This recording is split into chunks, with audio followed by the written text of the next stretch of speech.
O último episódio de Succession é quase uma versão condensada de tudo que a série apresentou ao longo das suas 4 temporadas. Durante todos esses anos, a gente acompanhou a família Roy e o seu eterno conflito, com destaque para os 3 irmãos principais, o Kendall, o Roman e a Shiv.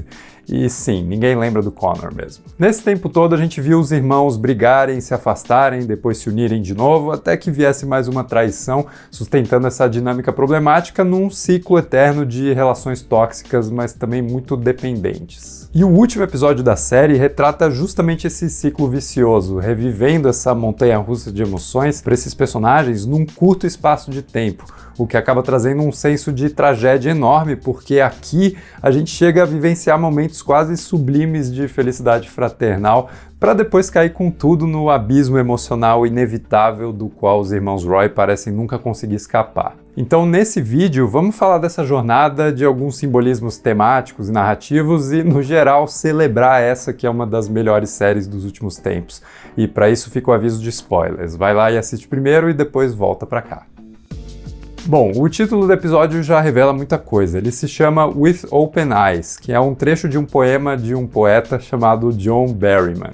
E esse poema basicamente descreve um homem que sente algo no seu coração tão pesado que mesmo que 100 anos se passem, ele não conseguiria fazer esse sentimento se tornar bom. Além disso, o homem do poema visualiza um rosto fantasmagórico encarando ele com olhos bem abertos, e esse é o trecho que vira o título do episódio, e no final do poema o homem não entende por que sente esse peso sobre a sua alma, sendo que mesmo que ele tenha passado por cima de tudo e de todos, ele não chegou a matar ninguém, pelo menos que ele se lembre. Paralelos inevitáveis com o Kendall nesse episódio, que revela ter sempre sido atormentado por esse grande destino de virar o CEO da Waystar, que jamais se tornaria realidade, né? Como se o Logan tivesse levado o pequeno Kendall para o topo do prédio mais alto do mundo e dissesse: olha, filho, tudo que o sol toca um dia será seu.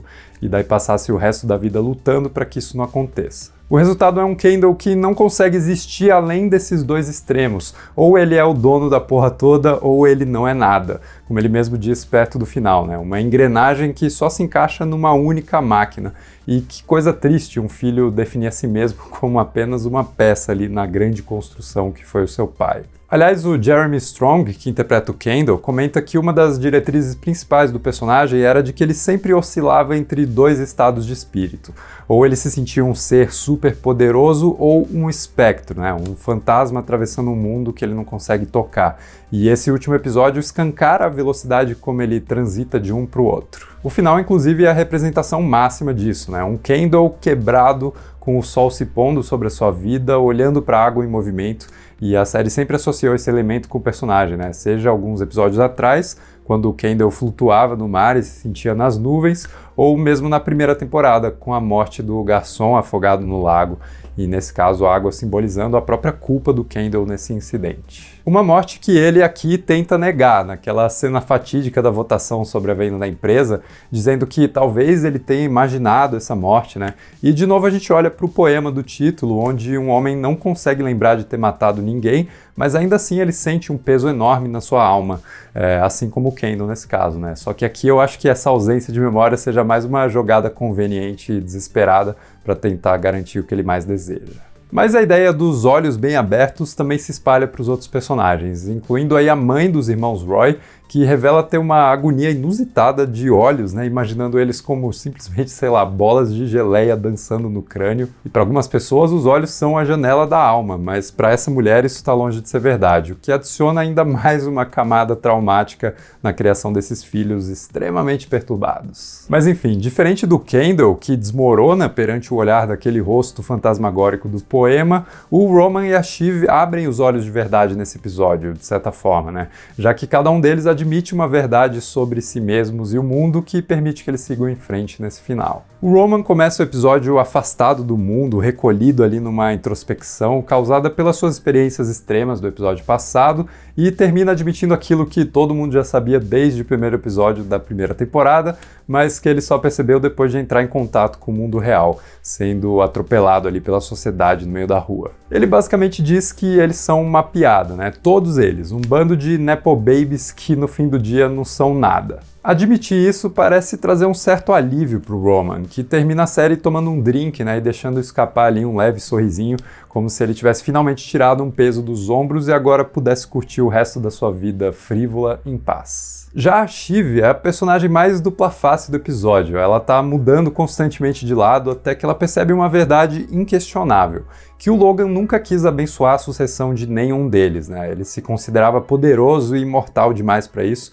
e só alimentava a ambição e a rivalidade entre os filhos para que ele permanecesse eternamente na posição suprema acima deles. Além disso, ela não suporta a ideia de ver o Kendall vencer, né? Por isso que rola aquele baita plot twist no meio. Ela não tem estômago para isso, para ver esse cara que sempre se considerou maior do que todos eles colocar a coroa na cabeça. Tipo, não vai rolar, cara. E o desejo dela de ver o Kendall perder é muito maior do que a sua vontade de vencer, ou mesmo do ódio que ela sente pelo Lucas Madsen, ou ainda o desgaste acumulado pela relação com o Tom.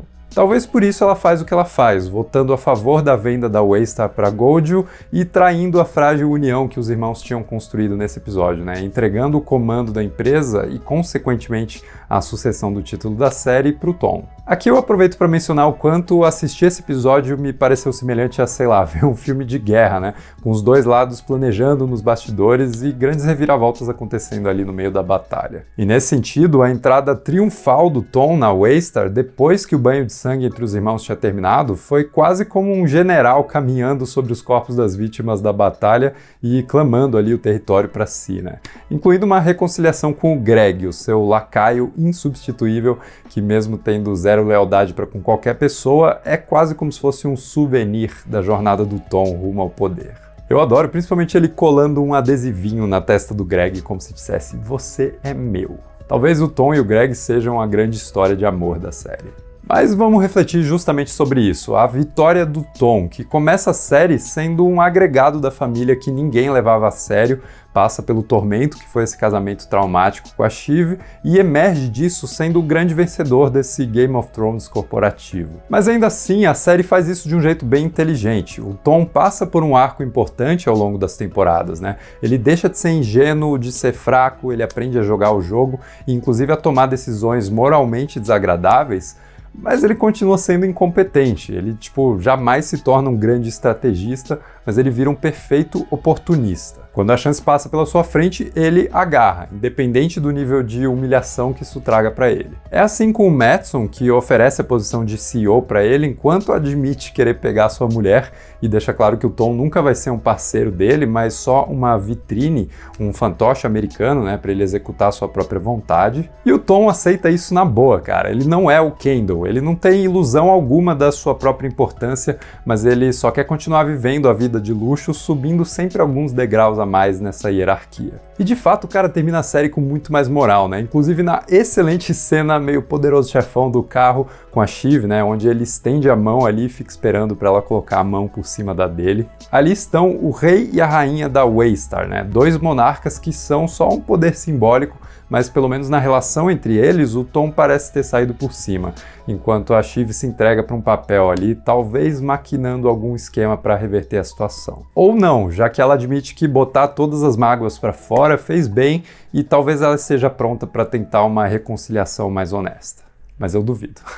Esse é o final de Succession, uma série incrível que soube caminhar numa linha muito tênue entre ser uma sátira social, um drama ligeiramente novelesco e uma tragédia shakespeariana. E sei lá, talvez de tudo, o que eu mais admiro na série seja a sua capacidade de trabalhar uma dicotomia entre o amor e o ódio aos personagens. A família Roy consegue ser ao mesmo tempo uma representação repugnante da superioridade, da irresponsabilidade e do descaso das pessoas extremamente ricas que dominam grande parte da sociedade, enquanto constrói seres humanos profundamente falhos que ainda assim conseguem gerar um certo grau de empatia da nossa parte. E eu não digo empatia pelas atitudes terríveis que eles cometeram, né, mas aquele tipo de identificação pessoal que acontece no cinema e na TV, quando a gente se coloca no lugar daquelas pessoas e se imagina passando pelo que eles passaram. No caso, quando você tira o comentário social e o contexto de paralelo com a nossa realidade, Succession vira simplesmente um conto de advertência sobre o legado de uma paternidade extremamente problemática.